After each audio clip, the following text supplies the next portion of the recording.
I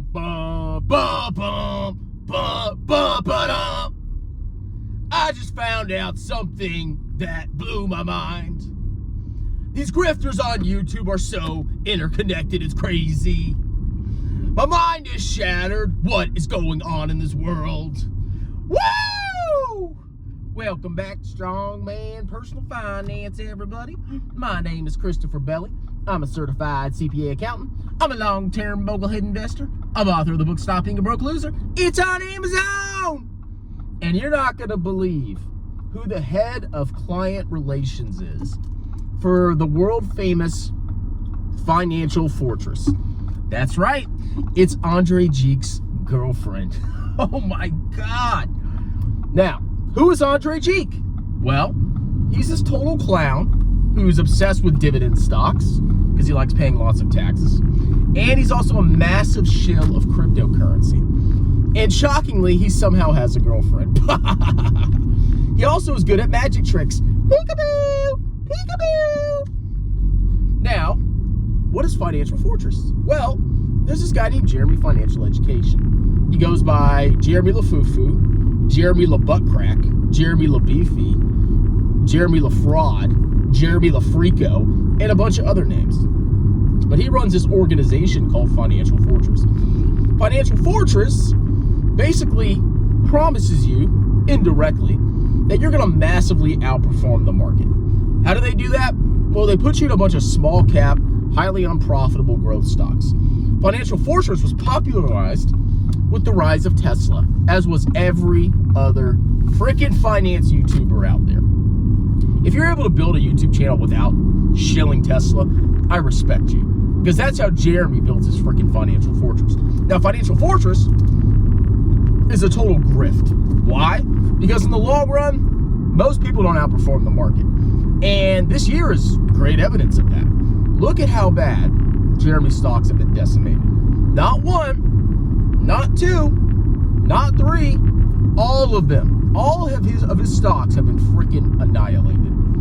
But during the heyday of the bull market, 2020, 2021, oh my God, everything he touched turned to gold because stocks only went up. And now the chickens are coming home to roost. I'm surprised that organization even exists. But lo and behold, I saw a comment on my channel that Andrei Jikh's girlfriend works for them. She's the head of client relations. And I had to verify this. So I actually went on LinkedIn. I don't know, should I add her?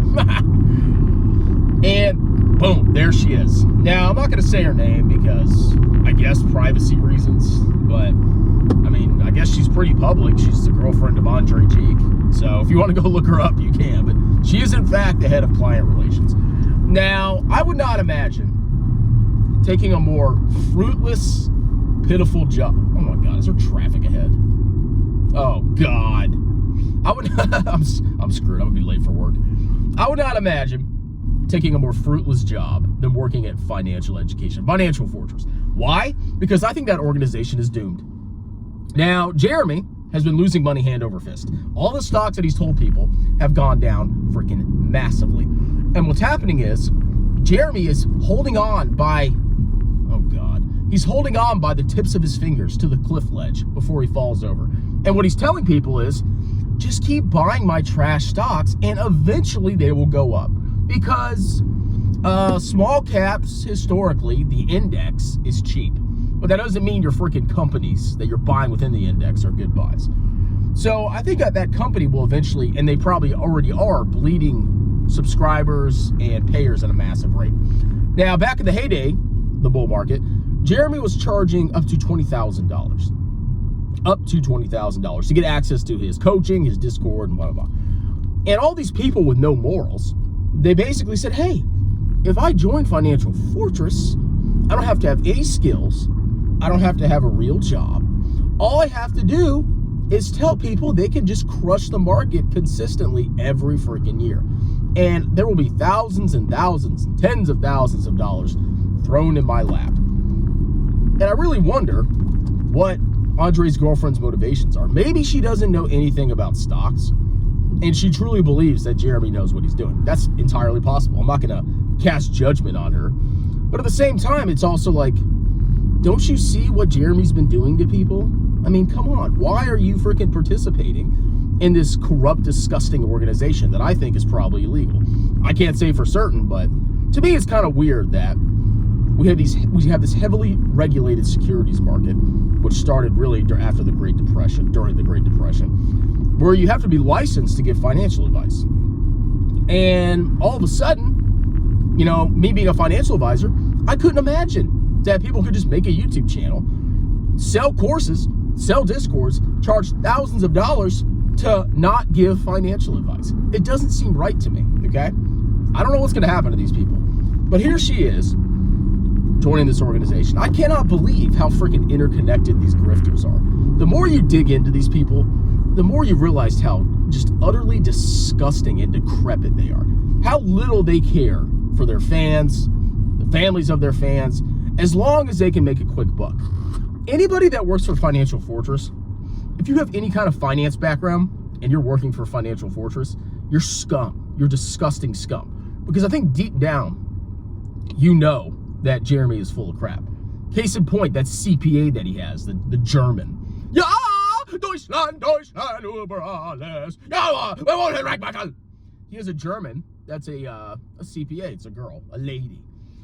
And I look at her, and I'm like, okay, I mean, we have the same certification. I'm sure you know how to read financial statements. And she even worked in the industry. And it's like, what are you doing pumping these freaking stocks? So, like I said, Andrei's girlfriend, I don't know if she has a finance background. She might not. But the fact that she joined this organization shows, number one, how interconnected this whole grift is. They're all networked, all of them. I wonder if I'll be able to join the grift network. You think I'll somehow be invited to live in Las Vegas next to Jeremy? Imagine that. Imagine if that was my master plan. Oh, I'm going to move to Germany. Or not Germany. I'm going to move to Las Vegas. I'm going to buy a house next to Lafufu. I'm going to buy 2 more houses, you know, for investment properties that Graham will crap on. And all I have to do is buy a bunch of crappy stocks and do a bunch of... It's that easy. Jesus freaking Christ. So Andrei's girlfriend, if you're watching this, I don't hate you. Okay, I have nothing against you. I honestly think you might not know what Jeremy's doing. But if you're watching this, Andrei's girlfriend, you need to quit that organization. It's disgusting, okay? Jeremy has no idea what he's talking about. The guy has no expertise in financial analysis. He's not an accountant. He's not a CFA. He has nothing. He's a gas station manager. And the fact that you think that this guy is a good employer, that he's going to take care of you, is ridiculous. This guy's only out for himself. And you can see how much he freaking charges people and how little regard he has for people's financial futures by what he's doing. It's gross. So I know he may be paying you a lot of money. Maybe. I don't know if he's cutting wages because of all the money he's losing. But you really need to consider moving somewhere else, okay? Even if the money's good, if the money isn't sustainable, what's the point of doing it? You should probably start applying for other jobs, all right? Jesus freaking Christ. Financial Fortress. What a disgusting grift. But yeah, like it really blew my mind. I was like, is his girlfriend really working for Financial Fortress? I thought somebody, because you hear all this crap on the internet, it turns out to be BS. But I did a quick LinkedIn search, and there she was. I was like, oh my God, this is ridiculous. So I wonder what other grifts and interconnections there are in this whole YouTube finance space. And I want to know how I get into it, okay? Because eventually, my long-term goal, ladies and gentlemen, I don't really hate Jeremy. We're best friends. We actually talk all the time. But we made an agreement that I could just dump on him. And once I get big enough, then I'll, turn around and start supporting him. Just kidding. So that's that. Interesting story. Just wanted to note that. And let me know your thoughts. And if you're watching this, girl, lady, I'm not going to say your name. I'll be nice. You need to quit that freaking trash organization. It's gross. It's disgusting. You're fleecing poor innocent people. Go look at your freaking reviews on your website, okay, that I'm sure you've seen. It's a bunch of young kids with, somehow they got money, either through an inheritance or something. And there's even people in retirement age that are using that website, that service. Can you imagine if you're just about to retire? Let's say you're a widower, your husband died, your kids are out of the house, you're living off Social Security, and you have this little nest egg. $200,000, $300,000, $400,000. And you somehow stumble upon Jeremy Financial Education. And last year, he was pumping Tattooed Trucker's Ball Sack. He was pumping Very Good Food Company, which got annihilated. Oatly, highly unprofitable freaking trash. Smile Direct Club, highly unprofitable trash. All the stocks, honest, highly unprofitable trash. Everything this freaking loser has pumped has screwed people. Now imagine if you're an old lady and you bought that portfolio and your $400,000 nest egg is now $100,000. It's disgusting what he's doing. Do not work for him. For the love of God, come work for me. I'm actually not hiring right now. I actually never want employees, ever. They're freaking pain. You gotta pay their freaking wages. You gotta pay their freaking payroll, health benefits. They suck half the time. I don't want to deal with employees. If I ever hire people, it's gonna be for, I'm only gonna hire subcontractors. Hey, do my thumbnails. Hey, edit my videos. Hey, help me sell my $20,000 course. So that's that. I guess there wasn't any traffic. I guess I'll actually make it to work on time. Anyway, talk to you later. Cheers!